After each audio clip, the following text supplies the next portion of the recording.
1 જુલાઈથી 2025 એટલે કે આવતા મહિનામાં દેશમાં ઘણા મોટા ફેરફાર થવામાં લાવે છે. આનાથી સીધી અસર તમારા ખિસ્સા પર પડી શકે છે. ફેરફારમાં સામાન્ય માણસ સાથે સંબંધિત અને આ ફેરફારોમાં પાન કાર્ડ, રેલવે ટિકિટ અને એફડી અથવા લોન, વ્યાજ દરમાં ક્રેડિટ કાર્ડમાં એલપીજી સિલિન્ડરનો સમાવેશ થાય છે, જે રેલવે ટિકિટમાં મોંઘી થશે. રેલવે તરફથી સામાન્ય માણસને મોટો ઝટકો લાગ્યો છે કે રેલવે વિભાગમાં નોન અને એસીમાંથી જેમાંથી બનવા વર્ગોની ટિકિટમાં ભાવમાં વધારો કરવાનો નિર્ણય લીધો છે. જે રેલવેમાં સ્લીપરમાં, એસી ક્લાસમાં, કોચમાં સુધી ટિકિટમાં ભાવમાં વધારો કર્યો છે. નોન એસીમાંથી 1 પૈસા અને એસી ક્લાસ 2 પૈસા વધારો આવે છે. જે પાન કાર્ડ માટે આધાર કાર્ડ માટે ફરજિયાત બનશે. જેમાંથી 1 જુલાઈથી પાન કાર્ડમાંથી મોટા ફેરફાર થવા લાગ્યા છે. મીડિયા રિપોર્ટ અનુસાર, જેમાં પાન કાર્ડ બનાવવા માટે આધાર કાર્ડ હોવાનું ફરજિયાત બને છે. જેમાંથી બીજી તરફ, જો તમારા પાન કાર્ડ આધાર કાર્ડમાંથી લિંક થયેલા તો 31 ડિસેમ્બર 2025 સુધી પાન કાર્ડમાં આધાર કાર્ડ સાથે લિંક કરવો છે. જેમાંથી મીડિયા રિપોર્ટ અનુસાર વિભાગે શોધી કાઢ્યું છે કે એક જ વ્યક્તિ પાસે બહુવિધ પાન કાર્ડ ન અથવા કે બીજી તરફ નામે પાન કાર્ડ બનાવી ટેક્સ ચૂકવણી કરતી વખતે સરકારે છેતરવામાં આવી છે. જેમાંથી આઈસીએટીએમમાંથી મોટી રોકડ રકમ મોંઘી થશે. તેમાંથી આઈસીએટીએમમાંથી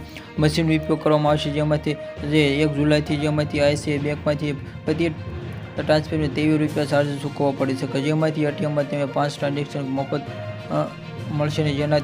તેમાંથી અથર્થ તમારે કોઈ પણ ચાર્જ ચૂકવવો પડે. જેમાંથી કરવામાં આવેલા મર્યાદા 3 ટ્રાન્ઝેક્શન કરી શકશો. Subscribe my channel, like, share.